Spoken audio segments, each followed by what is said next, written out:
where the mind is without fear and the head is held high, where knowledge is free.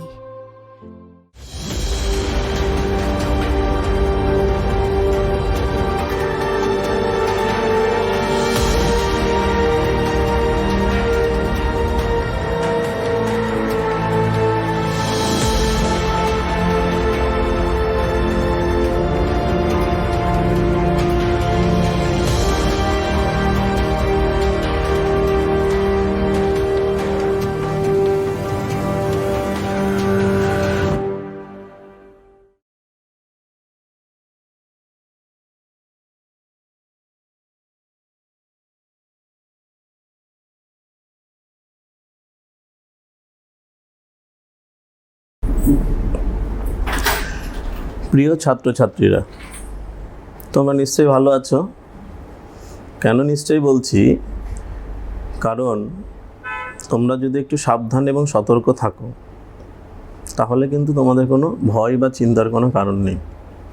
কারণ এখন তোমাদের সামনে একটাই কাজ, সেটা কিন্তু পড়াশোনা। প্রচুর সময় পাচ্ছ, ফলে বাইরে ঘুরে না বেরিয়ে অযথা পড়াশোনাটা করো, তাহলে ঘরের মধ্যে কিন্তু আর কোনো ভয়ের কোনো কারণ নেই। দেখবে যে খুব ভালো লাগবে। এবং পড়াশোনাটা একটু আনন্দ সহকারে করো, মানে জোর করে করা, মনের বিরুদ্ধে গিয়ে ঘরের মধ্যে আছি, বিরক্ত লাগছে, অনেক দিন স্কুল যেতে পারছি না, মানে এইগুলো মন থেকে বের করে দাও। যেদিন সব স্বাভাবিক হবে সেদিন ঠিক স্কুল যেতে পারবে। এখন তো আমাদের কারো হাতে কিছু নেই, ফলে তোমাদের পড়াশোনাটাই কিন্তু করতে হবে। সেই জন্য পড়াশোনাটা করো, অনেক সময় পেয়েছো। হ্যাঁ, তোমাদের হয়তো কিছু অসুবিধা হচ্ছে স্কুলে না গিয়ে, ক্লাস না করার জন্য। সেই জন্য কিন্তু মালদা জেলা প্রশাসন এবং ডিএ অফিসের যৌথ উদ্যোগে তোমাদের যে অসুবিধাগুলো যেন না হয়, সেই জন্য কিন্তু এই মালদা জেলা অনলাইন শিক্ষার ব্যবস্থা করা হয়েছে। গত 1 তারিখ থেকে শুরু হয়েছে। তোমরা অনেকগুলো ক্লাস করেওছো। আশা করি যে ক্লাসগুলো করেছো সেই ক্লাসে বা সেই জায়গাগুলোতে যে তোমাদের অসুবিধা ছিল সেগুলো দূর হয়েছে। ঠিক সেইভাবেই অন্য কোনো চিন্তা না করে তোমরা পড়ে যাও। প্রশাসন, সরকার তোমাদের সঙ্গে আছে। তোমাদের যেন কোনো রকম কোনো অসুবিধা না হয় সেই জন্য সরকার কিন্তু সবসময় সচেষ্ট এবং সেটার দিকে দৃষ্টি রেখেছে। সেই জন্য বিভিন্ন সরকারি প্রোগ্রাম, অনলাইন পড়াশোনা, তার সঙ্গে সঙ্গে মালদা জেলা প্রশাসনও কিন্তু এই অনলাইন পড়ার ব্যবস্থা করেছে, শুধুমাত্র যেন তোমাদের কোনো রকম কোনো অসুবিধা না হয় সেই জন্য। ঠিক আছে? তো আমরা এবার সব মন থেকে দূরে সরিয়ে দিয়ে এখন পড়ার উপরে কনসেন্ট্রেশন করব। আমি বিশ্বজিৎ হালদার, মোথাবাড়ি হাই স্কুলের শিক্ষক, জীবনবিজ্ঞানের শিক্ষক। আমি ক্লাস 10-এর জীবনবিজ্ঞান পড়াবো। তোমরা সবাই খাতা কলমটা নিয়ে রেডি হয়ে যাও, কারণ পড়াতে গিয়ে যে জিনিসগুলো মনে হবে যে তোমাদের দরকার সেগুলোকে নোট ডাউন করবে। তারপরে পরে যখন বাড়িতে পড়তে বসবে তখন টেক্সট বুকটা নেবে, নিয়ে তার সঙ্গে ট্যালি করবে, দেখে নিয়ে পড়লে দেখবে সব অসুবিধাগুলো ওভারকাম করতে পেরেছো। দেখো, আমি ক্লাস 10-এর জীবনবিজ্ঞান একটু তাহলে দেখি কি আলোচনা করা যায়। তোমরা এটাকে পড়া হিসাবে নেবে না, একটু মনের আনন্দ সহকারে সেটা দেখো, আলোচনাটা শুধু অংশগ্রহণ করো, দেখবে ভালো লাগবে। আমি তোমাদের ক্লাস 10-এর অভিব্যক্তি এবং অভিযোজন এই একটা চ্যাপ্টার আছে, অধ্যায় আছে। সেই অধ্যায়ের আমি এই পরের পার্ট, অভিব্যক্তি পড়ানো হয়ে গেছে। তোমরা হয়তো দেখেওছো, পড়েওছো এবং অনলাইনে ক্লাসও হয়েছে। এবার অভিব্যক্তির যখনই হবে তার সঙ্গে সঙ্গে একটা শব্দ আসবে, যেটা হচ্ছে অভিযোজন। তাহলে এই অভিব্যক্তি তোমরা জেনে গেছো কি না, সরল থেকে জটিল, অনুন্নত থেকে উন্নত জীব সৃষ্টি। কিভাবে সৃষ্টি হচ্ছে? পরিবর্তনের মাধ্যমে। একটা মন্থর অথচ গতিশীল প্রক্রিয়ার মাধ্যমে উদ্বংশীয় সরল জীব থেকে, অনুন্নত জীব থেকে উন্নত জীবের সৃষ্টি হচ্ছে। এটা তোমরা কিন্তু অভিব্যক্তিতে আলোচনা হয়েছে। এবং সেটা কিভাবে হলো না, এটা এই নতুন নতুন জীবের সৃষ্টি হলো, নতুন প্রজাতির জীবের সৃষ্টি হলো, সেটার কিন্তু কারণ কিন্তু এই অভিযোজনটা। এটা কি না, একটা জীব পরিবেশের সঙ্গে, কোনো একটা পরিবর্তনশীল পরিবেশে বা নতুন কোনো পরিবেশের সঙ্গে নিজেকে কি করবে, সেখানে গিয়ে নিজেকে মানিয়ে নিতে হবে। কেন মানিয়ে নিতে হবে? মানিয়ে নিতে হবে। এই জন্যই তোমরা অভিব্যক্তিতে পড়েছো যে চার্লস ডারউইন সাহেবের কথা, অস্তিত্বের জন্য সংগ্রাম। মানে তাকে যদি পৃথিবীতে তার অস্তিত্বকে টিকিয়ে রাখতে হয়, পৃথিবীতে যদি তাকে বেঁচে থাকতে হয়, পরিবর্তনশীল পরিবেশে যদি তাকে বেঁচে থাকতে হয় বা টিকে থাকতে হয়, তাহলে কিন্তু তাকে সেই পরিবেশের সঙ্গে কী করতে হবে, তাকে অ্যাডজাস্ট করতে হবে, তাকে অভিযোজিত করতে হবে, তাকে মানিয়ে নিতে হবে, তাকে খাপ খাইয়ে নিতে হবে। যদি নেয় তাহলে কীভাবে নেবে?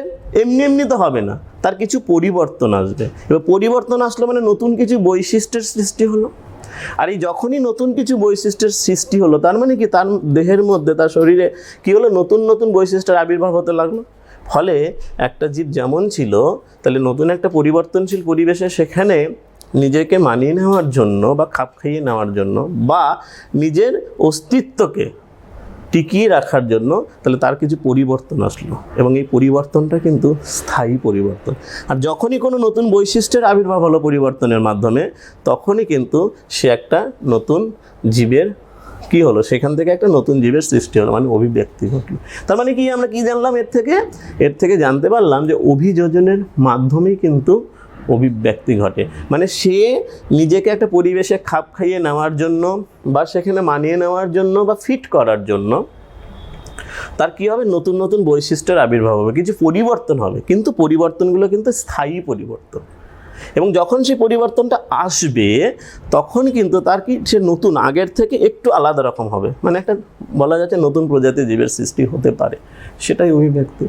এবার এই অভিযোজন তাহলে কী হলো ব্যাপারটা, যে সদা পরিবর্তনশীল পরিবেশে কোনো জীব নিজেকে মানিয়ে নেওয়ার জন্য বা খাপ খাইয়ে নেওয়ার জন্য, বা আরও ভালো বলা যায় সেই ডারউইন সাহেবের কথা, যে স্ট্রাগল ফর এক্সিস্টেন্স, অর্থাৎ অস্তিত্বের জন্য সংগ্রাম, নিজেকে টিকিয়ে রাখার জন্য তার পরিবর্তন হয়। কীরকম?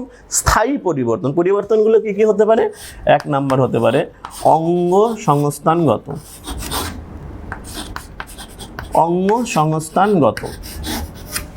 2 নাম্বার কী হতে পারে? শারীরবৃত্তীয়গতভাবে।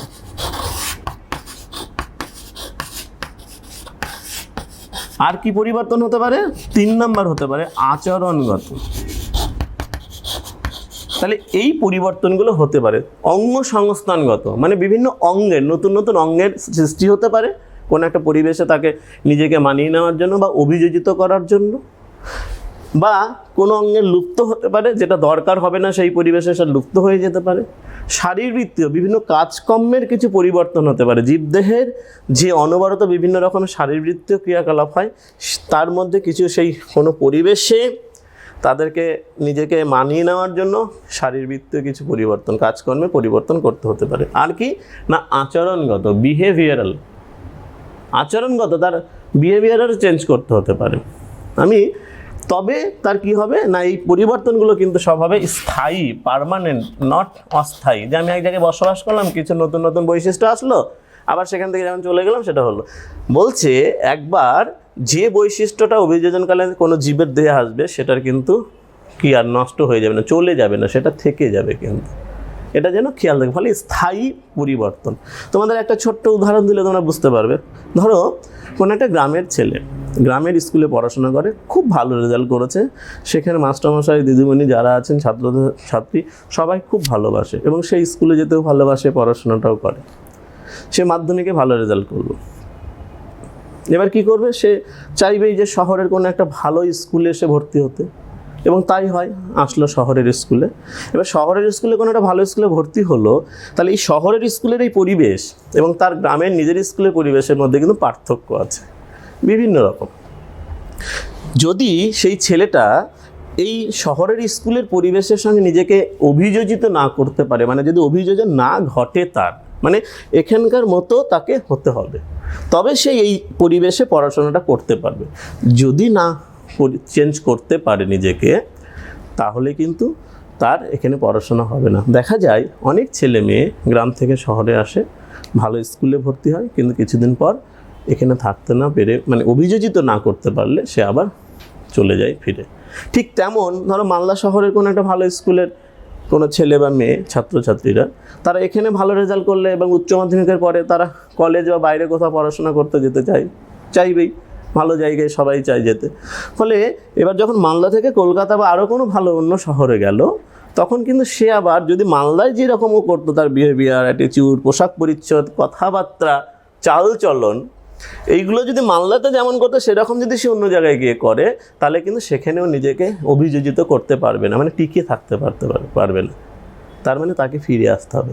ফলে দেখা যাচ্ছে যে কোনো একটা জীবকে, এটা আমি তোমাদের একটা সাধারণ কথা বললাম, তোমাদেরকে দিয়ে এবার ভেবে দেখো, ঠিক এইরকমই জীবেরাও কিন্তু কখন কোনো পরিবেশে, যখন পরিবর্তনশীল পরিবেশে যায়, নতুন পরিবেশে, তখন কিন্তু তাদের নিজেদেরকে চেঞ্জ করতে হয়। কী চেঞ্জগুলো হতে পারে? অঙ্গ সংস্থান, অঙ্গের পরিবর্তন হতে পারে, নতুন অঙ্গ আসতে পারে, বা কোনো অঙ্গের মডারেশন হতে পারে, বা কোনো অঙ্গ যেটা দরকার নেই সেটা লুপ্ত হয়ে যেতে পারে।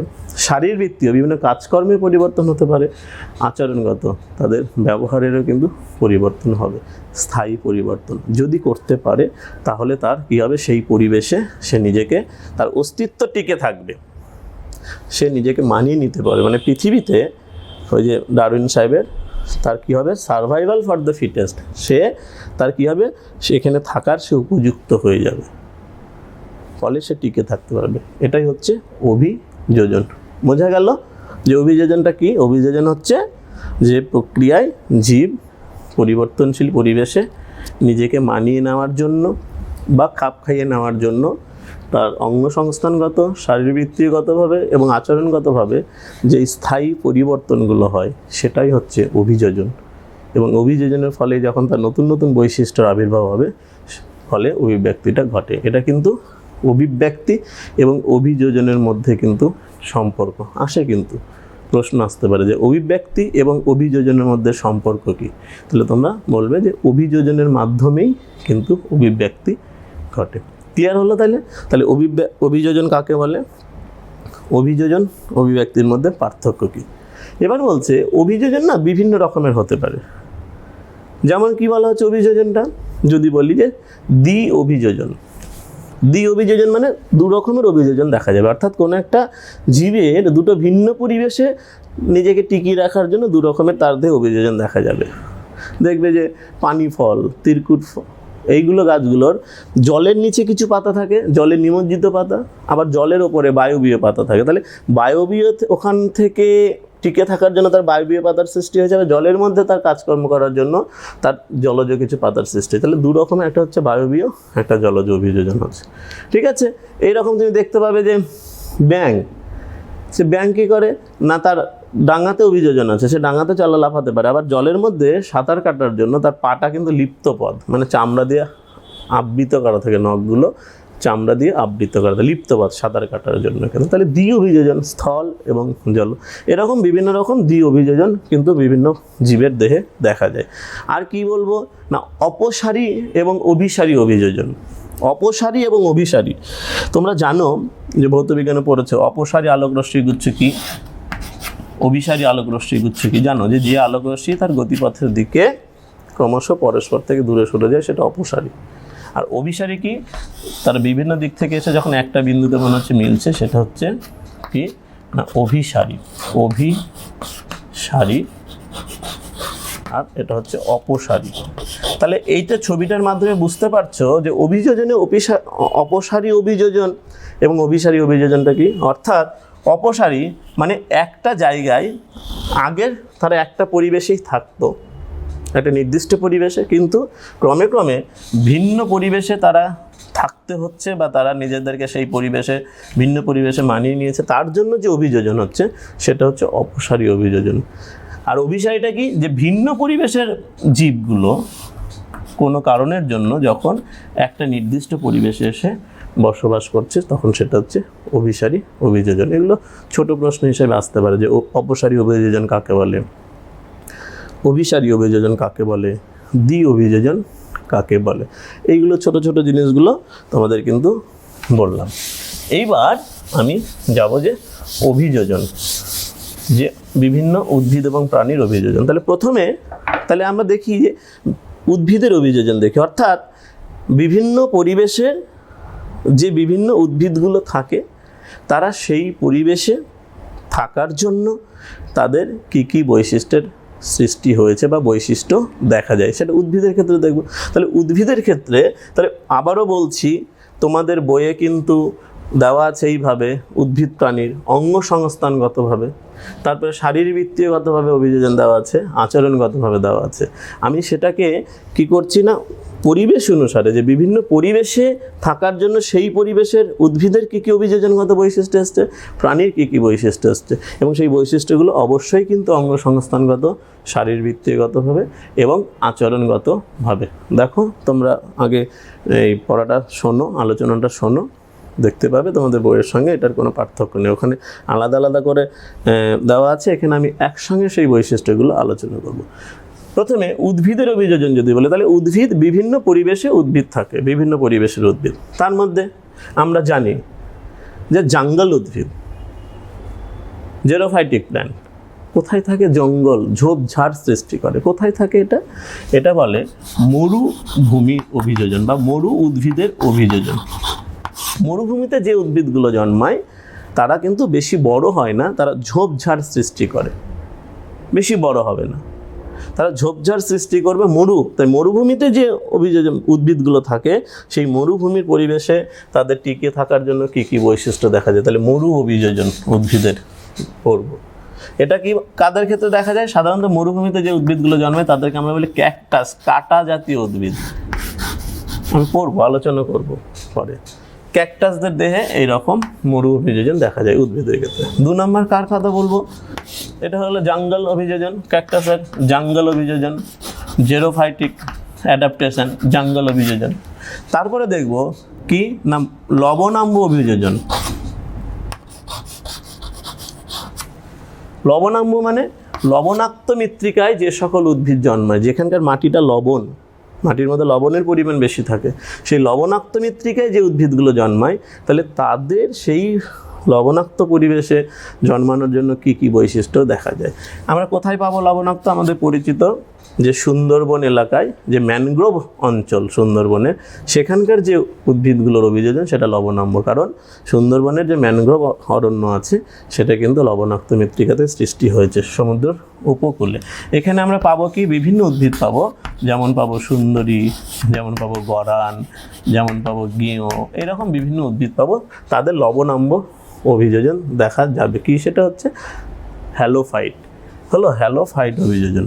3 নম্বর কি পাবো? তাহলে মরু অভিযোজন গেল, তারপর লবণাম্ব অভিযোজন গেল।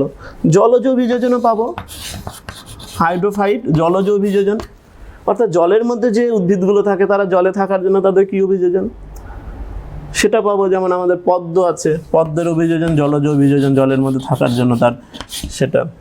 তারপরে মেসোফাইট আছে, স্থল অভিযোজন, অর্থাৎ সাধারণ স্থলভাগে যে উদ্ভিদগুলো থাকে তাদের কি অভিযোজন দেখা যায়। তারপরে পরাশ্রয়ী অভিযোজন, অর্থাৎ অন্য উদ্ভিদের উপর আশ্রয় করে বেঁচে থাকে যারা, তোমরা জানো অর্কিড, যারা পরাশ্রয়ী অন্য উদ্ভিদের উপর থাকে। স্বর্ণলতা হচ্ছে পরজীবী, কিন্তু পরাশ্রয়ী মানে অন্য উদ্ভিদের ওপরে। আমি যেমন বললাম একটু যে অর্কিড জাতীয় যে উদ্ভিদগুলো আছে তারা তাহলে সেই গাছের ওপরে বেঁচে থাকে, কিন্তু তারা কিন্তু আলাদাভাবে নিজেদের পুষ্টি নিজেরাই করে, কিন্তু গাছের উপরে থাকার জন্য, বেঁচে থাকার জন্য তার অভিযোজন হয়েছে পরাশ্রয়ী অভিযোজন। তারপরে এই রকম আছে যে রোহিণী অভিযোজন। রোহিণী অভিযোজন মানে যারা দুর্বল কাণ্ড বিশিষ্ট উদ্ভিদ, লিগোমিনেসি গোত্রের, মটর, ছোলা, লাউ, কুমড়ো, এদের এইসব যারা দুর্বল কাণ্ড বিশিষ্ট উদ্ভিদ, বিরুৎ শ্রেণীর উদ্ভিদ, তাদেরও অভিযোজন। তাদেরকে সূর্যালো পাওয়ার জন্য উপরের দিকে উঠতে হবে, তাহলে উপরের দিকে উঠতে হলে কিভাবে উঠবে? তারা তো দুর্বল কাণ্ড, সেই জন্য তাদের দেহেও তার বেঁচে থাকার জন্য তাদেরও অভিযোজন দেখা যায়, যেটাকে আমরা বলি রোহিণী অভিযোজন। রোহিণী অভিযোজন দেখা যায়। এইরকম বিভিন্ন ধরনের কিন্তু আমরা অভিযোজন দেখতে পাই। এছাড়া আত্মরক্ষার জন্য উদ্ভিদের বিভিন্ন অভিযোজন হয়। আত্মরক্ষার জন্য, বাঁচার জন্য। কীরকম বাঁচার জন্য কীরকম অভিযোজন হয় না, ওদের দেহে কাঁটার সৃষ্টি হয়। পত্রকণ্টক হতে পারে, শাখাকণ্টক হতে পারে, যেমন বেল গাছের হয়।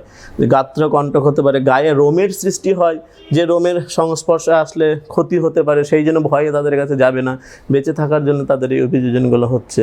যেমন বিচুটি পাতা আছে, তোমরা হয়তো দেখেছো, যেটা গায়ে লাগলেই চুলকোয় প্রচণ্ড, তার রোম যখনই গায়ের সংস্পর্শে আসবে চুলকোবে, আত্মরক্ষার জন্য। ওল কচু এই গাছগুলো তৃণভোজী প্রাণীরা খায় না, গরু ছাগল খায় না। কেন খায় না? না, ওল কচু খেলে গলা চুলকোয়, আমরা জানি। কেন? তার মধ্যে র্যাফাইড বলে এক ধরনের ধাতব কেলাস থাকে। সেই র্যাফাইডগুলো কিন্তু কি হয় না, সেই গলায় গেলে চুলকবে, সেই ভয়ে কিন্তু তৃণভোজী প্রাণীরা ওই উদ্ভিদগুলোকে খায় না, মানে আত্মরক্ষার জন্য। তাহলে এদের অভিযোজনগুলো হয়েছে। তাহলে দেখতে পাচ্ছি যে উদ্ভিদরা বিভিন্ন পরিবেশে থাকার জন্য এবং বিভিন্নভাবে, যেমন এক ধরনের উদ্ভিদ আছে যারা কি করে, তাদের ফুলটাকে সাপের মতো করে, তাদের ফুলটাকে সাপের মতো দেখায়। অ্যারিসিমা বলে এক ধরনের উদ্ভিদ আছে যাদের পুষ্পগুলো দেখলে মনে হবে একটা সাপ, একটা অ্যারিসিমা নামক কি হয় না, কোন সাপ না, চমসা এইরকম একটা সাপ আমাদের দেখা যায়। সেই অ্যারিসিমা উদ্ভিদের পুষ্পপত্র বিন্যাস মানে ফুলগুলো এই চমসার সাপের মতো লাগে দেখতে, ফলে কেউ যাবে না ভয়, ফলে আত্মরক্ষা সাহায্য হবে। এই রকমভাবে অনেক দেখা যায় উদ্ভিদের পাতা বা ফলগুলো একটা বিভিন্ন আকৃতির হয়, যার ভয়ে কোনো প্রাণী সেটাকে নিতে যায় না। এটাকে বলা হয় অনুকৃতি বা মিমিক্রি বলা হয়। মিমিক্রিও কিন্তু এক ধরনের কি না অভিযোজন, কিন্তু আত্মরক্ষার জন্য অভিযোজন। যেমন এই যে চমসা গঠন করে উদ্ভিদরা বেঁচে থাকার জন্য। ঠিক আছে, এই রকম বিভিন্ন অভিযোজন দেখা যায়। এবার তোমাদের আমি যে অভিযোজনটা পড়াবো উদ্ভিদের ক্ষেত্রে একটু ডিটেলসে যেটা জানবো সেটা তোমাদের আছে, সেটা হচ্ছে ক্যাকটাস বা মরু অভিযোজন। মরুভূমিতে যে গাছগুলো জন্মায়, উদ্ভিদ জন্মায়, তাদের বলি ক্যাকটাস। এদের অভিযোজন, এরা মরুভূমিতে থাকার জন্য এদের দেহে কী কী বৈশিষ্ট্য দেখা যায়। ক্যাকটাস, আমাদের পরিচিত ক্যাকটাস হচ্ছে, আমরা যেটা আমাদের সাধারণভাবে দেখতে পাই সেটা ফণিমনসা, প্রায় প্রত্যেকটা জায়গাতে আমরা পাই আমাদের এই সব পরিবেশে। তাহলে এই ক্যাকটাস মরুভূমিতে থাকার জন্য তাহলে তার কী কী বৈশিষ্ট্য দেখা যায়? আগে বলো তো যে মরুভূমির পরিবেশটা কেমন, আবহাওয়া কেমন? মরুভূমির পরিবেশ বা আবহাওয়াটা কিন্তু প্রচণ্ড গরম, আর প্রচণ্ড পরিমাণে টেম্পারেচার থাকে। আর কি থাকে? জলের পরিমাণ কম ওখানে। এটা সব থেকে যেটা বৈশিষ্ট্য মরুভূমির, সেটা যে জল কম থাকে। তার মানে জল ছাড়া তো উদ্ভিদ বাঁচবে না। তাহলে যেহেতু ওখানে জল কম থাকে, সেই জন্য ওখানে উদ্ভিদগুলো বাঁচতে পারবে তখনই যদি তার জল অপচয়টা বন্ধ করে। তাহলে তার জল অপচয় বন্ধ করতে হবে। কিভাবে জল অপচয় বন্ধ করতে হবে? সেই জন্য এই ক্যাকটাস জাতীয় উদ্ভিদের কিন্তু বিভিন্ন রকমের বৈশিষ্ট্য আছে। 1 নাম্বার, পত্রকণ্টক। এই বৈশিষ্ট্যটা এসছে। সাধারণ উদ্ভিদের কি থাকে? পাতা থাকে। কেন থাকে না, পাতা 1 নম্বর সূর্যালোকের সাহায্যে খাদ্য তৈরি করে, আর 2 নাম্বার অতিরিক্ত যে জলটা সেটা বাষ্পমোচন এই পাতার মধ্যে দিয়ে হয়। কেন না, পাতার মধ্যে পত্ররন্ধ্র থাকে, আমরা জানি। সেই পত্ররন্ধ্র দিয়ে অতিরিক্ত জলটা বাষ্পাকারে বাইরে বেরিয়ে যায়। এবার এখানে যেহেতু জলের প্রাচুর্যতা আছে, প্রচুর জল পাওয়া যায়, ফলে অতিরিক্ত জলটাকে বের করলে আবার জল পাবে। ধরো তুমি এখানে নর্মাল জায়গায় আছে, প্রচুর জল আছে, তুমি কারো বাড়ি গেলে, তোমাকে জল খেতে দিল, তুমি একটু জল খেলে, 1 গ্লাস জলের মধ্যে একটু খেয়ে বাদ বাকিটা ফেলে দিলে। কেন ফেলতে পারলে না? অ্যাভেলেবেল জল, প্রচুর পরিমাণে জল আছে, ফলে এই অ্যাভেলেবেল জলের জন্য ফেলতে পারলে। কিন্তু ধরো তুমি এমন একটা জায়গায় গেছো, প্রচণ্ড গরম, আশেপাশে কোথাও জল নেই, কিন্তু তোমার ব্যাগের মধ্যে বোতলে একটুখানি জল আছে, তোমাকে সারা দিন থাকতে হবে। কি করবে তখন? তখন কিন্তু তুমি একটু জল নষ্ট করবে না, 1 ফোঁটাও না, নট এ সিঙ্গেল ড্রপ। 1 ফোঁটা জলও নষ্ট করো, প্রতিটা বিন্দু, জলের বিন্দু কিন্তু তুমি খাবে, কারণ তোমাকে বেঁচে থাকার জন্য জল দরকার। এই মরুভূমিতে প্রতিটা বিন্দু জলের উদ্ভিদের কিন্তু প্রয়োজন। অপচয় করা যাবে না, বাষ্পমোচন করা যাবে না, কারণ জল বেরিয়ে যাবে। আর বাষ্পমোচন হয় প্রধানত পাতার পত্ররন্ধ্রের মাধ্যমে। সেই জন্য পাতাটাই কি করলো, ওরা লুপ্ত হয়ে গেল। পাতা কিসে পরিণত হলো? কাঁটাতে পরিণত হলো, পত্রকণ্টক। পাতা কাঁটায় রূপান্তরিত হলো। তাহলে পাতা থাকলো না। ওই একটা কথা আছে না, না রহেগি বাঁশ না বাজেগি বাঁশরি, ঠিক এই রকম, যে পাতাই নাই তাহলে আমার বাষ্পমোচন হলো না, তাহলে জলের অপচয় বন্ধ হয়ে গেল, কাটা হলো। আত্মরক্ষার জন্যও কিন্তু হয় অনেক উদ্ভিদের, কিন্তু মরুভূমির উদ্ভিদের ক্ষেত্রে মেইনলি এটা বাষ্পমোচন রোধ করার জন্য। খুব মুশকিল, পাতা নেই, জলের বাষ্পমোচনের হার কমানো হলো। ওকে, তাহলে এটা কী খেয়ে বাঁচবে কি? কারণ পাতাই তো রান্নাঘর। যদি পাতা না থাকে কোথায় খাদ্য তৈরি হবে উদ্ভিদের? দেখো, সেই জন্য এদের যে বৈশিষ্ট্যটার আবির্ভাব হলো সেটা পর্ণকাণ্ড। একটু ভালো করে যদি সুন্দর করে মন দিয়ে শোনো, দেবে মানে খুব ইন্টারেস্টিং ব্যাপারটা, কিন্তু মানে কঠিন না। পর্ণকাণ্ড, পাতা নেই, খাবে কি? সালোক সংশ্লেষ কোথায় হবে? তোমরা ক্লাস 9-এ সালোক সংশ্লেষ পড়ার সময় দেখেছো, একটা বলা হতো যে এমন একটি উদ্ভিদের নাম করো যার কাণ্ডে সালোক সংশ্লেষ হয়। তাহলে কাণ্ড কোন উদ্ভিদ হবে? কাণ্ড হবে, কাণ্ডে সালোক সংশ্লেষ হবে সেই উদ্ভিদের যে উদ্ভিদের কাণ্ডটা কি হবে? সবুজ হবে প্রথমত। তোমরা উদাহরণ হিসাবে পড়েছিলে ক্যাকটাস বা ফণিমনসা, লাউ, কুমড়ো, কারণ এদের কাণ্ড সবুজ। ফণিমনসা কাণ্ডটা কেমন? পর্ণকাণ্ড। পর্ণ মানে পাতা, অর্থাৎ কাণ্ডটা পাতার মতো চ্যাপ্টা, রসালো, সবুজ বর্ণের। তাহলে চ্যাপ্টা জায়গা বেশি, সবুজ, ক্লোরোফিল আছে, রসালো, ভেতরে রস, মিউসিলাস থাকে, প্রচুর পরিমাণে জল ধরে রাখতে পারে মিউসিলাস থাকার জন্য। তাহলে পাতা নেই, কাটা, বাষ্পমোচন রোধ হলো, এবার খাদ্য তৈরি করার জন্য কাণ্ডটা পাতায় রূপান্তরিত হলো, পর্ণকাণ্ড। তাহলে কোনো ঝামেলা থাকলো না, জলও আমার আবদ্ধ হলো, জলও নষ্ট হলো না, খাদ্যও তৈরি হলো।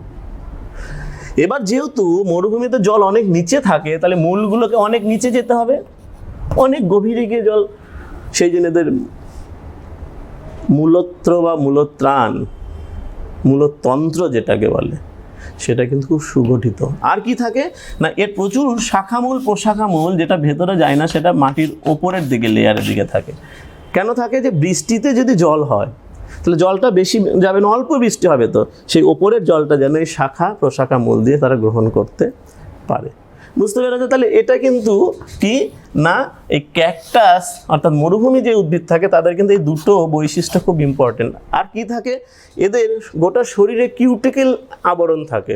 কেন থাকে?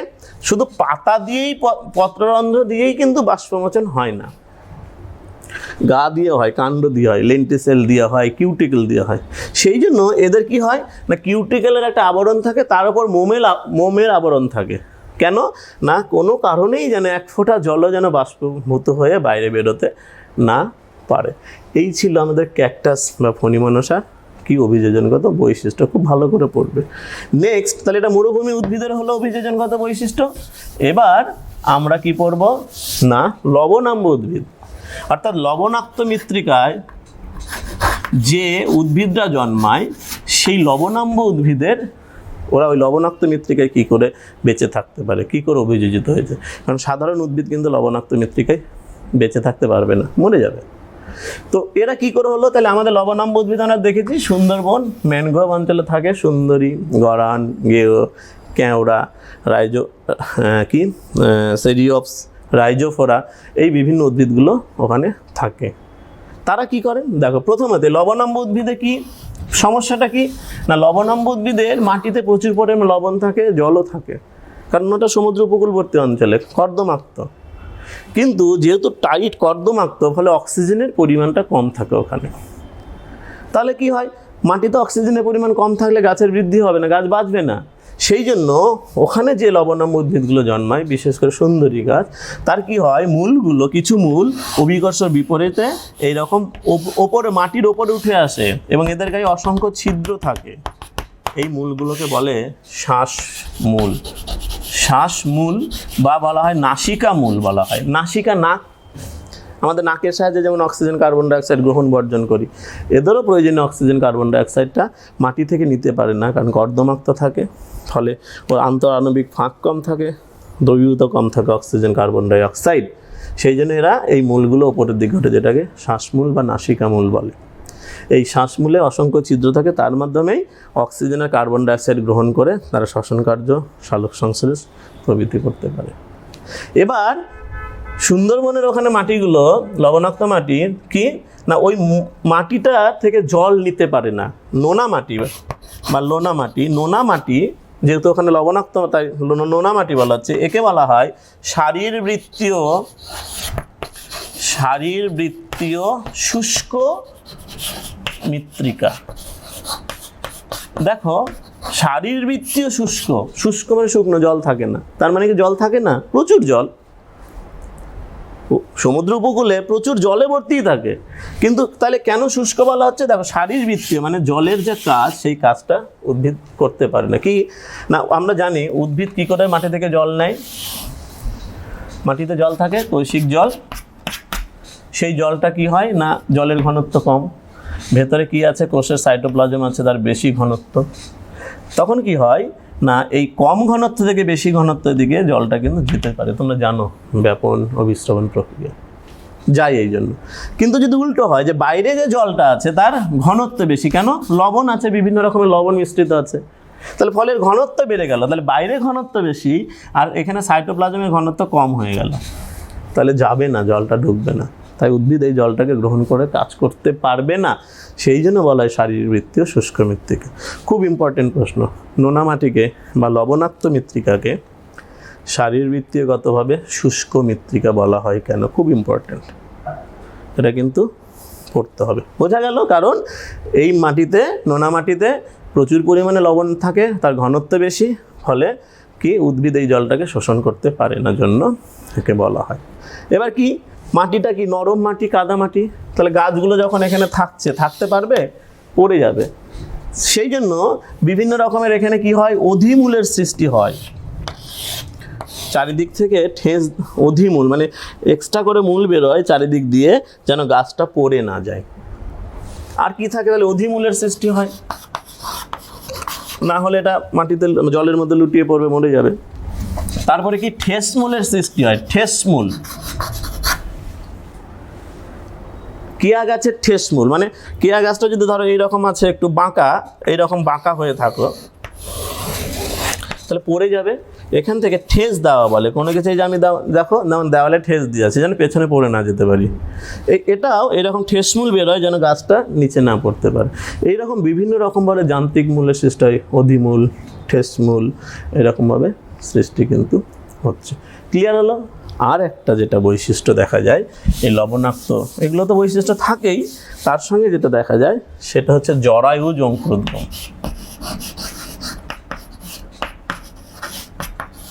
কি এটা, জরায়ুজ অঙ্কুরোদ্গমটা কি না, জরায়ুজ অঙ্কুরোদ্গমটা হচ্ছে এমনি কি হয়, কোনো গাছের নর্মাল অবস্থাতে ফল মাটিতে পড়ে, পচলো, ভেতরে বীজটা বাইরে বেরোলো, সেই বীজটা আলো, বাতাস এবং উষ্ণতার সাহায্য নিয়ে অঙ্কুরিত হয়, এটা স্বাভাবিক। কিন্তু যদি লবণাক্ত মৃত্তিকায় যে গাছগুলো জন্মায় তাদের যদি এইভাবে যদি অঙ্কুরোদ্গম হতো, তাহলে কি হতো? হবে না, কারণ যখনই গাছ থেকে মাটিতে পড়বে ফলটা, তখন লবণাক্ত মৃত্তিকায় পড়বে। এবার লবণ থাকার জন্য কী হবে, ভ্রূণটা পচে যাবে, অঙ্কুরোদ্গম ঘটবে না, তাহলে ওর বংশ বিস্তার হবে না। সেই জন্য দেখো অভিযোজিত হলো লবণাক্ত মৃত্তিকায় আমাকে বেঁচে থাকতে হবে, আমার বংশ বিস্তার করতে হবে, সেই জন্য জরায়ুজ অঙ্কুরোদ্গম করলো। যেমন মায়ের পেটের মধ্যে বাচ্চা থাকে, ঠিক তেমনই একটা এই লবণাক্ত মৃত্তিকায় যে গাছ জন্মায় সেই গাছের ফল, যেমন বললাম সেরিওপস, রাইজোপাস, এই যে গাছগুলো, এদের কি হয় না, গাছে যখন ফল ঝুলে আছে, লেগে আছে, তখনই ফলের মধ্যে বীজের অঙ্কুরোদ্গমটা হবে, মানে ফলের মধ্যে বীজ আছে, এর অঙ্কুরোদ্গম হয়ে যাবে। তাহলে অঙ্কুরোদ্গম হয়ে গেল। এবার যখন ওটা মাটিতে পড়লো, গাছ তো আগেই অঙ্কুরিত হয়ে গেছে, ফলে উপযুক্ত পরিবেশে ও বড় হয়ে যাবে। তাহলে এই যে গাছে ফল ঝুলে থাকা অবস্থায় ফলের মধ্যে যে বীজের অঙ্কুরোদ্গম হয়, এটাকে বলা হয় জরায়ুজ অঙ্কুরোদ্গম। সুন্দরী গাছে এটা দেখা যায় না, কিন্তু সেরিওপস, রাইজোপাস এইরকম লবণাক্ত উদ্ভিদের কিন্তু এই অঙ্কুরোদ্গমটা দেখা যায়। তাহলে দেখো, বেঁচে থাকার জন্য অভিযোজিত হতে হবে, সেই অভিযোজিত বিভিন্ন বৈশিষ্ট্যের মাধ্যমে কিন্তু করছে বিভিন্ন পরিবেশের বিভিন্ন উদ্ভিদরা। তাহলে আমি মরু পড়লাম, লবণাম্ব পড়লাম, এবার কি পড়ব, এবার যেটা বলবো সেটা হচ্ছে কিছু আছে রোহিণী অভিযোজন। একটু দেখে নাও রোহিণী অভিযোজন। আগেও বললাম, এখনও বলছি যে রোহিণী অভিযোজনটা কি, যে দুর্বল কাণ্ড বিশিষ্ট যে উদ্ভিদ, সেই দুর্বল কাণ্ড বিশিষ্ট উদ্ভিদরা আলো বাতাস পাওয়ার জন্য তার উপর দিকে উঠতে চায়, কিন্তু কাণ্ড দুর্বল, ওপরে উঠতে পারে না, তাই জন্য কোনো কিছুকে কি করে, আকর্ষণ করে ওপরের দিকে ওঠে। সেই ওপরের দিকে যখন ওঠে সেটাই হচ্ছে রোহিণী অভিযোজন। মটর, সিম, লাউ, কুমড়ো, এটা রোহিণী অভিযোজন দেখা যায়। এরই সাথে আমি যে কি করলাম না উদ্ভিদের এই রোহিণী অভিযোজন কি হয়, যে এই যে আকর্ষণটা সৃষ্টি হলো, একটু বলে নিই, আকর্ষণটা যে সৃষ্টি হলো মটর গাছের, সেটা কি থেকে, সেটা কি হলো না মটর গাছে যে পক্ষল যৌগিক পত্র আছে, পক্ষল যৌগিক পত্র, তোমরা জানো মটর গাছের পাতা হচ্ছে যৌগিক পত্র, অর্থাৎ এইরকম দুদিকে পাতা থাকে, পক্ষল যৌগিক পত্র। এই আকর্ষণটা যখন সৃষ্টি হয়ে যায় পাতাতে, তখন দেখবো ওর আর কোনো পত্র ফলক থাকে না। তার মানে পত্র ফলকের পরিবর্তে এটা পরিবর্তিত হয়ে এটা আকর্ষণ সৃষ্টি হলো, যে আকর্ষণটাকে তাই বলা হয় পক্ষল যৌগিক পত্রের রূপান্তর অঙ্গ হচ্ছে। তাহলে পাতার সংখ্যা কমে যাচ্ছে, দেখো পাতার সংখ্যা কমলে শালক সংশ্লেষ কমবে, কি হলো তাই জন্য ওর উপপত্রের সৃষ্টি হয়। দেখবে ওই যেখানে কাণ্ড বেরোচ্ছে সেখানে দেখবে একটা বড় পাতার সৃষ্টি, উপপত্র। এই পাতা যেহেতু এখানে একটা লুপ্ত হয়ে গেল আকর্ষণের জন্য, একটা দুটো এটার জন্য। এই ছিল হচ্ছে রোহিণী অভিযোজন, এবং এর সাথেই আমি উদ্ভিদের অভিযোজনটাকে কিন্তু শেষ করলাম। এরপরে আমি প্রাণীর অভিযোজনটা শুরু করব। এবার আমরা প্রাণীর অভিযোজন, যেমন উদ্ভিদরা বিভিন্ন পরিবেশে থাকার জন্য তাদের বিভিন্ন রকমের বৈশিষ্ট্যের আবির্ভাব ঘটলো বা এসছে, দেখা গেল, ঠিক প্রাণীরাও বিভিন্ন পরিবেশে প্রাণীরা বসবাস করে। যেমন জলজ পরিবেশ, জলে প্রাণীরা থাকে। কারা থাকে আমরা জানি, প্রধানত জলজ পরিবেশে যারা থাকে তারা মাছ। এছাড়াও কিছু অন্য পরিবেশের প্রাণী বা মৎস্য শ্রেণী ছাড়াও অন্য পরিবেশের প্রাণীরাও কিন্তু কখনো কখনো অভিযোজিত হয়েছে, যেমন তিমি, যেমন ডলফিন। এই যে প্রাণীগুলো, তিমি স্তন্যপায়ী প্রাণী, সাধারণত এদের জলে থাকার কথা না, কিন্তু এরাও জলে অভিযোজিত হয়েছে। তাহলে যাদের পূর্বপুরুষ এবং এখনকারও প্রজাতি বা এখনকার বংশধারা জলে, আগেও জলে ছিল এখনও জলে, তারা হচ্ছে মুখ্য জলজ অভিযোজন বা মুখ্য জলজ প্রাণী বলা হয়। আর যাদের পূর্বপুরুষ অন্য কোনো পরিবেশে ছিল, সেখান থেকে তারা জলজ পরিবেশে এসছে, তাদেরকে বলা হয় গৌণ জলজ প্রাণীর, বা তাদের দেহে গৌণ জলজ অভিযোজন দেখা যায়। ঠিক আছে, এটা এক নম্বর জলজ অভিযোজন। দু নম্বর কি হলো, খেচর অভিযোজন। খেচর মানে যারা খেতে চড়ে, বাতাসে যারা ওড়ে, যারা উড়ে বেড়ায়। কারা আমরা জানি পাখি। তাহলে পাখির পূর্বপুরুষ বা সবাই এখনকার, আগে এখন তারপরেও হয়তো দেখা যাবে যে পাখিরা উড়েই বেড়াচ্ছে, তাহলে এরা মুখ্য খেচর প্রাণী বলা হয়। মানে এদের কিন্তু মুখ্য খেচর অভিযোজন দেখা যায়। কিছু কিছু প্রাণী যারা অন্য পরিবেশে ছিল, পরিবেশে পরিবর্তনের জন্য বা কালক্রমে বা কোনো কিছুর জন্য তারা ঘটনা প্রবাহে, তারা কি হয়েছে না ঘটনাচক্রে তারা এই উঠছে বা কিছুটা উঠতে পারে। তাহলে তারা হচ্ছে কি না গৌণ খেচর প্রাণী। কারা হতে পারে, উড়ুক্কু মাছ। ওরা উড়ছে মানে পাখির মতো উঠতে পারবে না, কিছুটা উড়ে যেতে পারবে। উড়ুক্কু কাঠবিড়ালি, উড়ুক্কু ব্যাং, এরা কিন্তু কিছুটা উঠতে পারে। এরা হচ্ছে গৌণ খেচর প্রাণী। তাহলে খেচর মানে যারা উড়বে, পাখি মুখ্য, আর অন্য যারা ওড়ে তারা হচ্ছে গৌণ। তাহলে আমি দেখলাম জলজ অভিযোজন, দেখলাম কি না জলজ অভিযোজনের মাছ, খেচর প্রাণী দেখলাম পাখি। আর কি আছে, মরু অভিযোজন। আমরা দেখলাম উদ্ভিদেরও মরু অভিযোজন হয়, তাহলে প্রাণীরও হচ্ছে, অর্থাৎ মরুভূমিতে যে সকল প্রাণীরা থাকছে, টিকে আছে, বেঁচে আছে, তারা কি করে মরুভূমিতে থাকতে পারছে। মরুভূমির জানি কে আছে, উট, জাহাজ বলা হয় মরুভূমি। ওখানে থাকে কি করে, অন্য প্রাণীরা যেখানে থাকতে পারবে না সেখানে উট কি করে থাকতে পারে। তার মধ্যে নিশ্চয়ই কোনো বৈশিষ্ট্য বা কোনো গঠন শারীরবৃত্তীয়গত হতে পারে, অঙ্গ সংস্থানগত হতে পারে, সেই বৈশিষ্ট্যগুলো এসছে। এটা হচ্ছে মরু অভিযোজন। আরও কিছু আছে, বিশেষ কিছু অভিযোজন দেখতে পাবো, যেমন তিমির অভিযোজন। তিমির জলজ অভিযোজন, আমি বললাম তিমি হচ্ছে গৌণ, অন্য স্তন্যপায়ীরা থাকতে পারে না, কিন্তু তিমি থাকতে পারছে, গৌণ অভিযোজন। সেই কি অভিযোজনগুলো আছে, সেই কি বৈশিষ্ট্যের জন্য তিমি জলে থাকতে পারছে, আমরা সেটা দেখব। আর কি দেখব না, বাদুড়, চামচিকে বাদুড়। বাদুড় স্তন্যপায়ী প্রাণী, বাদুড় স্তন্যপায়ী প্রাণী। এ কি করে উড়ে বেড়াচ্ছে বা উঠতে পারে, আমরা সেটাও কিন্তু দেখব, আলোচনা করব। এছাড়াও বিভিন্ন রকমের অভিযোজন দেখা যায়। কীরকম অভিযোজন দেখা যেতে পারে, মাটির মধ্যে থাকার জন্য, গর্তের মধ্যে থাকে সাপ, ছুঁচো, ইঁদুর, এরা কি কেন থাকতে পারে, অন্য প্রাণীরা তো থাকতে পারে না? ভূগর্ভ অভিযোজন। গাছের সঙ্গে, গাছের ওপরে থাকে বৃক্ষ অভিযোজন। তোমরা জানো হনুমান, বাঁদর, এগুলো কি থাকে? এগুলো হচ্ছে গাছের ওপর। ওরা কেন, আমরা গাছের ওপর হাঁটতে পারবো না, চলতে, কিন্তু ওরা এক গাছ থেকে অন্য গাছ, সেই গাছ থেকে আর এক গাছ লাফিয়ে বেড়ায়, আরামসে চলতে পারে। কেন থাকতে পারে? গুহার মধ্যে কিছু প্রাণী থাকে, গুহা অভিযোজন আছে। এছাড়া কি না, আত্মরক্ষার জন্য প্রাণীরা কিন্তু বিভিন্ন রকমভাবে নিজেদেরকে কিন্তু পরিবর্তন করে বা অভিযোজিত করে। এখানেও কিন্তু মিমিক্রি দেখা যায়, এখানেও মিমিক্রি দেখা যায়। কার মিমিক্রি দেখা যায়? ক্যালিমা নামক পতঙ্গ। ক্যালিমা একটা পতঙ্গ আছে, যেটা না মানে কি হয় না, সেই পতঙ্গটা যে গাছের ওপরে থাকে সেই গাছের পাতার মতো হয়ে যায়। ক্যালিমা নামক পতঙ্গ, মিমিক্রি দেখা যায়। আত্মরক্ষার জন্যও কিন্তু এদের অভিযোজন হয়। সাপ তার বিষ, মৌমাছির হুল মারা যায়, আত্মরক্ষার জন্য এগুলো অভিযোজিত হয়েছে। আবার তোমরা এক ধরনের সাপ দেখেছো, যেটা গ্রাম বাংলায় লাউ ডগা সাপ বলে।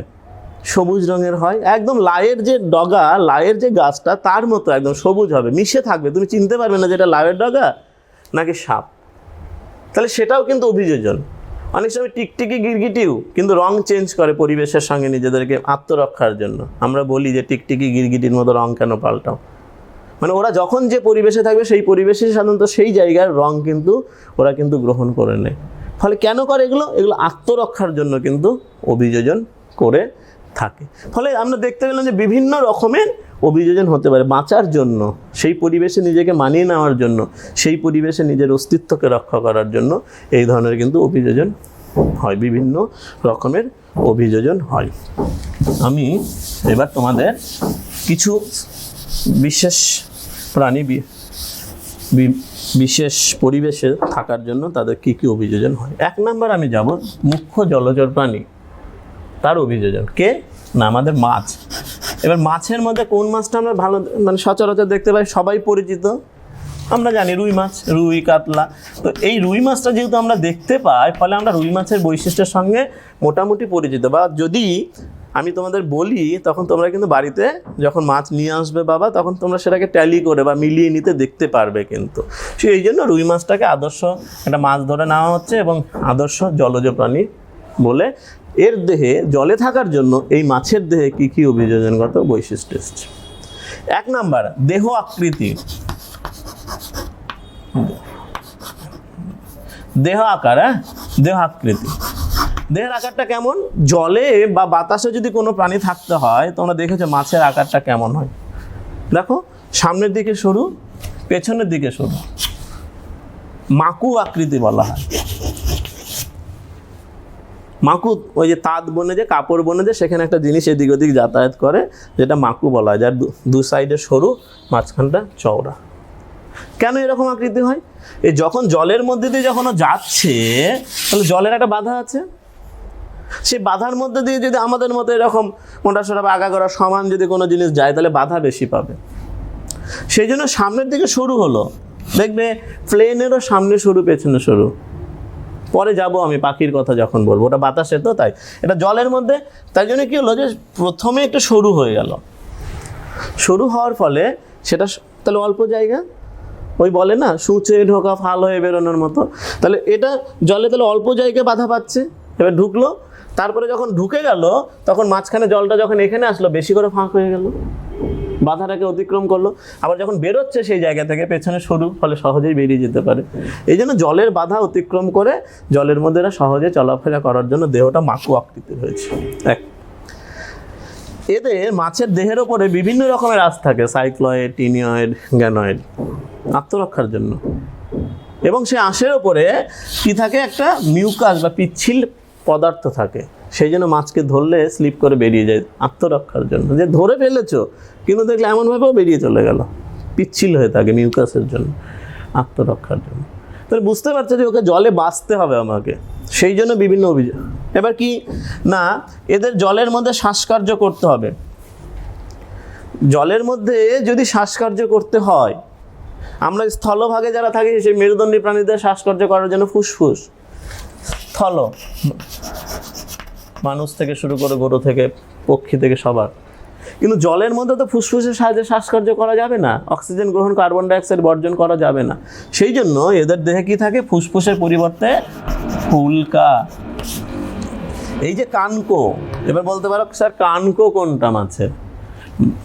যদি বাবার সঙ্গে কোনোদিন বাজারে যাও দেখতে পাবে বাজারে মাছ ভালো না খারাপ, পচা না ভালো, সেটা দেখার জন্য বাবা বাজারে গিয়ে মাছের যে অংশটা ধরে ভেতরে একটা লাল রঙের অংশ দেখতে পায়, এই যে যেটা তুললো সেটা হচ্ছে কানকো।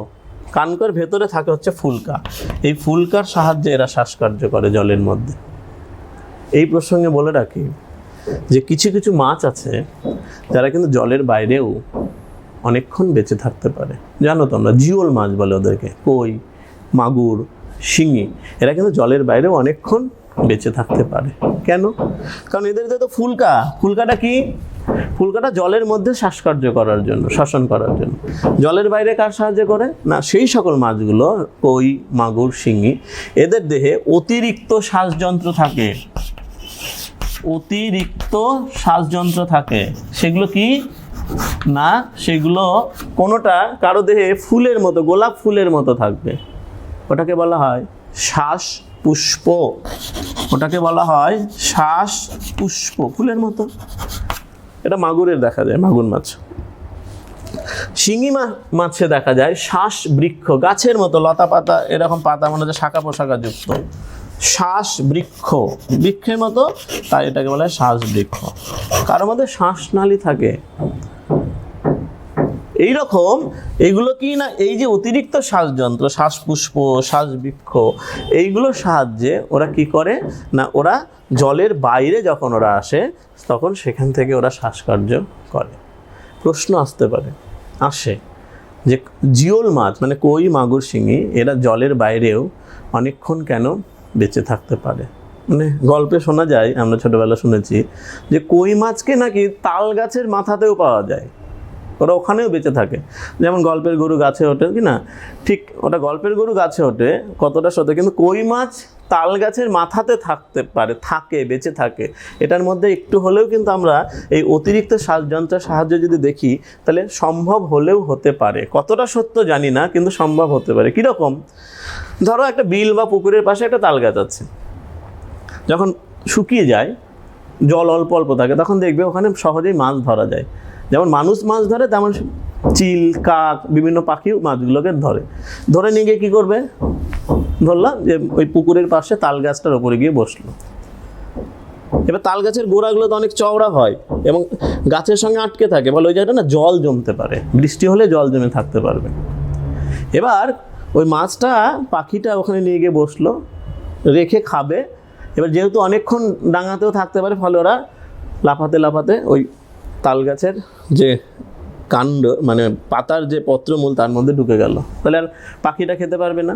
এবার যদি ওখানে বৃষ্টির ফলে জল জমে যায়, তাহলে কিন্তু মাছটা ওখানে বেঁচে থাকতে পারে। যেটা গল্প, সেটা আমি, এটা জাস্ট মনে হলো, তোমরা এবার ভাববে, তোমাদের যুক্তি দিয়ে ভাববে যে এটা সম্ভব কি সম্ভব না। কিন্তু এই অতিরিক্ত শ্বাসযন্ত্রের জন্য কিন্তু কই, মাগুর, মানে শিঙি, এই জিওল মাছ যারা, তারা কিন্তু জলের বাইরেও অনেকক্ষণ কিন্তু বেঁচে থাকতে পারে। তাহলে এটা গেল শ্বাসঙ্গ। এবার কি যাব না, এবার জলের মধ্যে ওদের চলাফেরা করতে হবে। জলের মধ্যে চলাফেরা করতে হবে। আমরা যেমন মাটিতে যখন স্থলভাগে চলি, পায়ের সাহায্যে চলি, পাখিরা ডানার সাহায্যে, ঘোড়া তার সামনের পা পেছনের পায়ের সাহায্যে চলে। এই মাছ তাহলে জলের মধ্যে চলাফেরা করে কি করে না, মাছ জলের মধ্যে চলাফেরা করে পাখনার সাহায্যে। তোমরা জানো মাছের পাখনা আছে কটা? 7টি, জোড় এবং বিজোড় পাখনা। তার মধ্যে 2 জোড়া জোড় পাখনা, 2 জোড়া জোড় পাখনা, মানে কটা হলো? 2 × 2 = 4। 3টি বিজোড় পাখনা, 3টি বিজোড় পাখনা, তাহলে কত হলো? 3 × 1 = 3। টোটাল কটা হলো? এই জোড় পাখনাগুলো কোনটা না, বক্ষ পাখনা, জোড় পাখনা। দেখবে দুদিকে দুটো থাকে, মাছটাকে ধরলে এদিকে একটা থাকবে, এদিকে একটা থাকবে। শ্রোণী পাখনা ঠিক পায়ের ওপরে, এদিকে একটা আর ওই সাইডে একটা, তাহলে দুটো জোড় পাখনা পেলাম। বিজোড় পাখনা কি? পৃষ্ঠ পাখনা, পিঠের ওপরে থাকে বড় পাখনা। পায়ু পাখনা, যেখানে পায়ু সেখানে একটা পাখনা। আর কি দেহের শেষের দিকে থাকে যেটা, সেটাকে বলা হয় পুচ্ছ পাখনা বা লেজ বলা হয়। তাহলে 3টে বিজোড় পাখনা, 2টো জোড় পাখনা, 7টা। এই জোড় এবং বিজোড় পাখনার সাহায্যে কি করে ওরা জলের মধ্যে বিভিন্নভাবে চলাফেরা করে। প্রশ্ন আসে, মাছের জলজ অভিযোজনে জোড় এবং বিজোড় পাখনার ভূমিকা আলোচনা করো। মানে কোন জোড় পাখনা কোন কাজটা করে, কোন বিজোড় পাখনা কোন কাজ করে। মনে রাখবে, জোড় পাখনাগুলো মাছকে জলের মধ্যে স্থির হয়ে একটা নির্দিষ্ট জায়গায় স্থির হয়ে থাকতে সাহায্য করে। যদি বাড়িতে কারো অ্যাকুয়ারিয়াম থাকে বা যদি বাড়ির পাশে পুকুর থাকে, একবার গিয়ে দেখতে পারো। কারণ পুকুরে সবসময় দেখতে পাওয়া খুব টাফ, কখন ওরা উঠবে কখন দেখতে পাবে। কিন্তু বাড়িতে অ্যাকুয়ারিয়াম থাকলে দেখতে পাবে মাছগুলো যখন স্থিরভাবে জলের মধ্যে আছে তখন জোড় পাখনাগুলোকে মেলে দিয়ে রাখে স্থির। আর জলের মধ্যে যখন চলতে থাকবে, গতি নিয়ে যখন চলতে থাকবে, মানে জলকে কাটতে হবে, জলের বাধাকে কম করতে হবে, তখন এই মানে বিজোড় পাখনাগুলো তখন কি করে না, বিজোড় পাখনাগুলো তখন জলটাকে কেটে দুভাগ করে জলের বাধাটাকে অতিক্রম করতে সাহায্য করে। এই ছিল হচ্ছে পাখনার ভূমিকা চলনে বা গমনে, মাছের জলজ গমনে, জলের মধ্যে গমন করতে এই যে জোড় বিজোড় পাখনাগুলো কি কাজ করে। ক্লিয়ার হলো? এবার কি যাব, পাখনা গেল, আমরা ওদের গমনে সাহায্য করলাম পাখনাটা। আর কি আছে না, মাছের সব থেকে যেটা যে দেখবে মাছ জলের মধ্যে কখনো ভাসছে কখনো ডুবছে, আমরা পারবো না, আমাদেরকে জলের মধ্যে ছেড়ে দিলে ডুবেই যাব। এবার ডুবে যাওয়ার পরে জল টল খেয়ে যখন ফুলে যাব তখন ভেসে উঠবো। কিন্তু মাছ যখন খুশি ডুবছে যখন কিছু উঠছে, কিভাবে সম্ভব? না, মাছের কি হয় না, এই মাছের উদর গহ্বরে মানে পেটে যখন বাবা মাছ নিয়ে আসবে তখন একটু মা যখন মাছটা কুটবে বানাবে তখন একটু কাছে গিয়ে বসবে, দেখবে, ভালো লাগবে।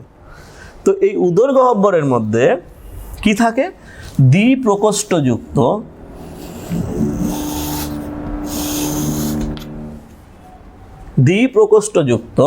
কি থাকে, যেটাকে বলা হয় বায়ুথলি বা পটকা বলে মাছে, পটকা, বায়ুথলি বা পটকা থাকে। কি করে না, এই বায়ুথলি বা পটকার 2টো প্রকোষ্ঠ, এই বায়ুথলি বা পটকায় মাছকে জলের বিভিন্ন গভীরতায় ডুবতে ভাসতে সাহায্য করে। কিভাবে না, পটকার 2টো প্রকোষ্ঠ, অগ্রপ্রকোষ্ঠ, এটা হচ্ছে পশ্চাৎ প্রকোষ্ঠ। অগ্রপ্রকোষ্ঠে রেড গ্রন্থি, লাল গ্রন্থি বলতে পারে, যে লাল গ্রন্থি কোথায় দেখা যায়। এবার লাল তো শুনুনি, স্যার তো বলেছে রেড গ্রন্থি, রেড মানেই তো লাল। অনেক সময় কিন্তু চালাকি করে প্রশ্ন দিতে পারে। তাহলে রেড গ্রন্থি অগ্রপ্রকোষ্ঠে থাকে পটকার। এই রেড গ্রন্থি কি করে, এখানে গ্যাস তৈরি করে এক ধরনের। গ্যাস মানেই হালকা, তার মানে যখন এখানে গ্যাসটা হলো তাহলে হালকা হয়ে গেল, অর্থাৎ দেহের মাছের আপেক্ষিক গুরুত্বটা কমে গেল, হালকা হবে, তখন সে ভেসে উঠবে, সহজেই ভাসতে পারবে। আর কি হবে, তারপরে এখানে একটা ভাল্ব আছে, এই ভাল্বটা কি হবে, বন্ধ থাকে তখন। এবার যখন ভেসে উঠলো, এবার ডুবতে হবে যখন, তখন এই ভাল্ব খুলে গেল, তখন এই গ্যাসটা এই পশ্চাৎ প্রকোষ্ঠে রেটিয়া মিরাবিলিস,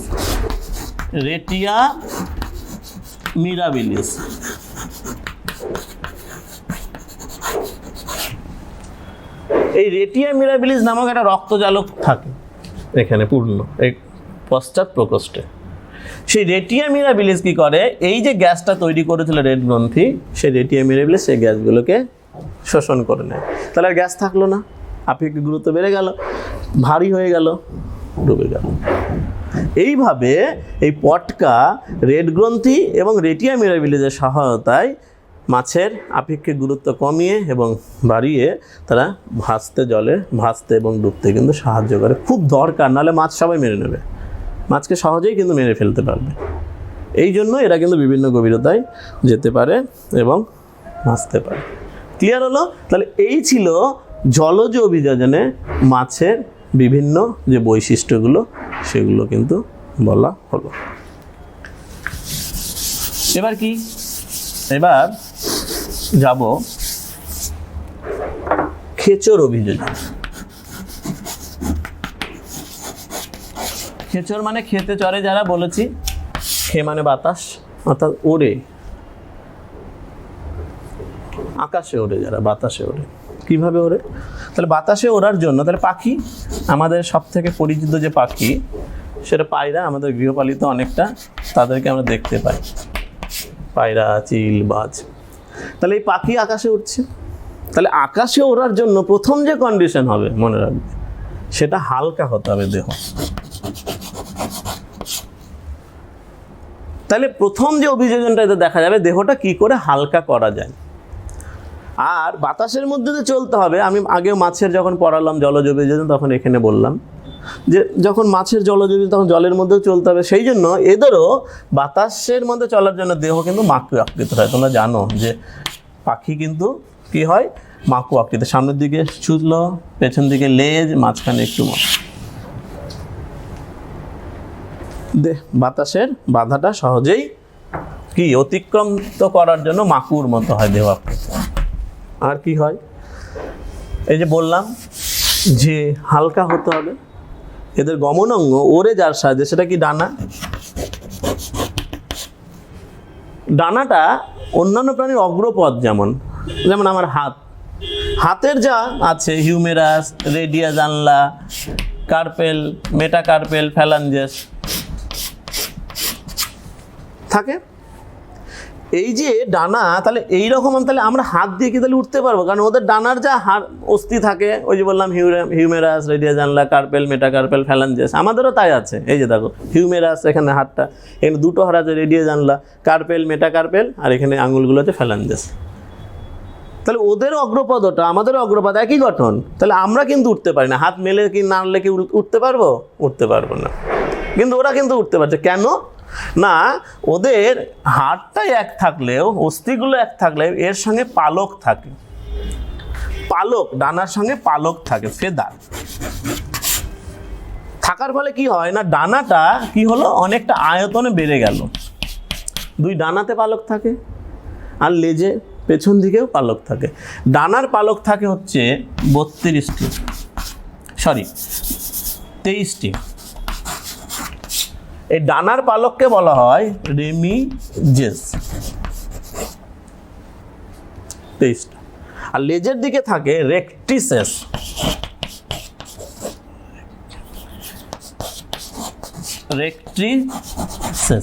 কটা থাকে?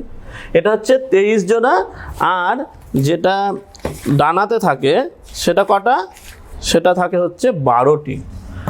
এটা হচ্ছে 23টি রেমিজেস, আর এটা থাকে হচ্ছে 12টি রেকটিসেস। ঠিক আছে। এই ডানার সঙ্গে পালক থাকার জন্য কি হয়, হালকা হয়, আয়তন বাড়ে। আর্কিমিডিস সাহেব একটা সূত্র বলেছিল যে কোনো প্রাণী বা কোনো কিছু যদি তরলে বা বায়ুতে আংশিক বা সম্পূর্ণ নিমজ্জিত করলে বস্তুটি ওজনের আপাত হ্রাস হয়। এই আপাত হ্রাস বস্তু কর্তৃক অপসারিত বায়ু বা তরলের ওজনের কিন্তু সমান হয়। ফলে যত বেশি নিচে আয়তনটা বড় হবে, সেই জিনিস দিয়ে যত বাতাসের উপরে যত চাপ দেবে, তাহলে বাতাস তত বেশি ঊর্ধ্বমুখী চাপ দেবে, ফলেও কিন্তু সহজেই উঠতে পারবে। এই জন্য এদের দেহটা হালকা করার জন্য, আয়তনের বৃদ্ধির জন্যও কিন্তু এই ডানার সৃষ্টি হয়েছে। আর একটা খুব ইম্পর্টেন্ট জিনিস আছে যেটা ওড়ার জন্য ওদের কাজে লাগে। সেটা কি না, পায়রার দেহে, পায়রা যখন এমনি নর্মাল পরিবেশে থাকে তখন অক্সিজেন গ্রহণ করে ফুসফুসের সাহায্যে। আগেও বলেছি, এখনও বলছি, ফুসফুসের সাহায্যে। কিন্তু তোমরা দেখেছো যে পায়রা, চিল, বাজ অনেক উঁচুতে, মানে যেখানে অক্সিজেন নেই সেখানেও কিন্তু উঠতে পারে, অন্যরা পারে না। কেন পারে না, ওর ফুসফুসের সঙ্গে, যেটা ফুসফুস থাকে তার সঙ্গে নটি কি থাকে, বায়ুথলি থাকে। কি করে, যখন ওরা স্বাভাবিক পরিবেশে থাকে তখন কি করে, এর মধ্যে অক্সিজেনটা ভর্তি করে নেয়। এমনি স্বাভাবিক পরিবেশে থাকলে তো অক্সিজেনটা এর মাধ্যমে গ্রহণ করছে, শ্বসন ক্রিয়া করছে। আর তখন কি করে, এই যে 9টি বায়ুথলি থাকে তার মধ্যে অক্সিজেন ভর্তি করে নিল। এবার যখন অনেক উঁচুতে উঠলো, অক্সিজেন পাচ্ছে না, কিন্তু সেখানেও শ্বসন করতে হবে, শক্তি লাগবে, তখন এই বায়ুথলির অক্সিজেনটা নিয়ে ওরা তখন শ্বসন কার্য করে, ফলে অনেক উঁচুতে উঠতে পারে। প্রশ্ন আসে, ঈগল, পায়রা, চিল বা যেরা অনেক উঁচুতে অনেকক্ষণ উঠতে পারে কেন? কারণ ওদের দেহে কি থাকে, 9টি বায়ুথলি থাকে, যার সাহায্যে অক্সিজেনের অভাব হলে সেখান থেকে অক্সিজেন গ্রহণ করে এরা কিন্তু শ্বাসকার্য চালায়। এটা ছিল। তাহলে প্রশ্ন আসে, তাহলে পায়রার খেচর অভিযোজনে বায়ুথলির ভূমিকা আলোচনা করো, খুব ইম্পর্টেন্ট প্রশ্ন। এরপরে কি বলবো, তাহলে দেহ হালকা করতে হবে। দেহ হালকা করার জন্য এদের যে অস্থি মানে হাড়গুলো ফাঁপা স্পঞ্জ সদৃশ, ভেতরে কিন্তু বায়ুপূর্ণ থাকে, ফলে হালকা হয়।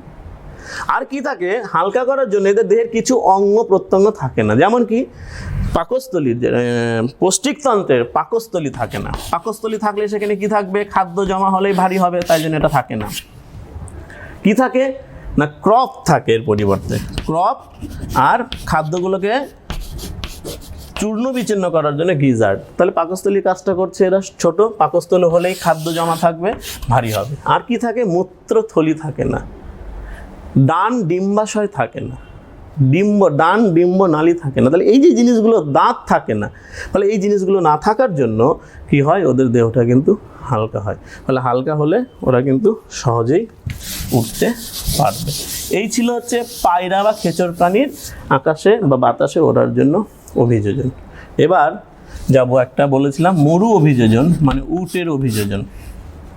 আমরা জানি মরুভূমির জাহাজ বলা হয় উট। কেন উট ওখানে থাকতে পারে, দেখবে উটের পাগুলো লম্বা হয়। লম্বা হওয়ার কারণ এই যে বালুর যে গরম, সেই গরমটা যেন শরীরে না লাগে, সেই জন্য মাটি থেকে অনেকটা উঁচুতে থাকে উটের। তাহলে মরুভূমি মানে আবার ওই একই কথা, জল অপচয় করা যাবে না, জল কম ওখানে। উটের দেখবে কুঁজ থাকে, কুঁজ খুব ইম্পর্টেন্ট।